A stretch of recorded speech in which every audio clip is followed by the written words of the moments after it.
ഗുരുവായൂർ ക്ഷേത്രത്തിൽ വിഷുക്കണി ദർശനത്തിന് വൻ ഭക്തജനത്തിരക്ക്. വിഷുപ്പുലരിയിൽ കണ്ണനെ കണി കണ്ട് അനുഗ്രഹം നേടാനെത്തിയത് ആയിരങ്ങളാണ്. പുലർച്ചെ 2:42 വിഷുക്കണി ദർശനം ആരംഭിച്ചു. കീഴ്ശാന്തിമാർ കഴിഞ്ഞ ദിവസം തന്നെ ക്ഷേത്ര മുഖമണ്ഡപത്തിൽ കണി ഒരുക്കി വെച്ചിരുന്നു. പുലർച്ചെ 2:15 മുഖമണ്ഡപത്തിലെ വിളക്കുകൾ തെളിയിച്ചു. മേൽശാന്തി ശ്രീലകവാതിൽ തുറന്ന ആദ്യം ഗുരുവായൂരപ്പനെ കണി കാണിച്ചു. നാളികേരമുറിയിൽ നെയ്വിളക്ക് തെളിച്ചാണ് ഗുരുവായൂരപ്പനെ കണി കാണിച്ചത്.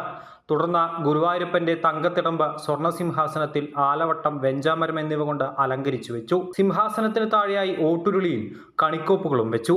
ഉണക്കല്ലരി, പുതുവസ്ത്രം, ഗ്രന്ഥം, സ്വർണം, വാൽക്കണ്ണാടി, കണിക്കുന്ന വെള്ളരി, ഫലങ്ങൾ തുടങ്ങിയവയാണ് കണിക്കോപ്പുകളായി ഒരുക്കിയത്. തുടർന്ന് ഭക്തർക്ക് കണി കാണാനുള്ള സൗകര്യമൊരുക്കി. ഞങ്ങൾ തിരുവനന്തപുരത്ത് നിന്നാണ്. നല്ല തിരക്കാണ്. ഞങ്ങൾ 2-3 ദിവസം മുന്നേ ഇറങ്ങി ഒത്തിരി അമ്പലങ്ങളിലെല്ലാം കയറിയ ശേഷം ഇന്നലെ രാത്രി എത്തി.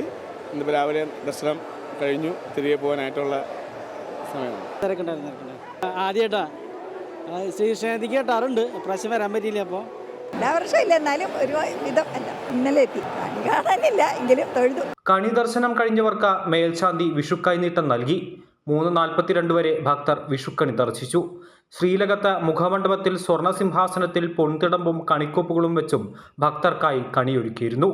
ഈ വർഷവും വലിയ ഭക്തജനത്തിരക്കാണ് വിഷുദിനത്തിൽ ഗുരുവായൂരിൽ അനുഭവപ്പെട്ടത്. അമൃത ന്യൂസ്, തൃശൂർ.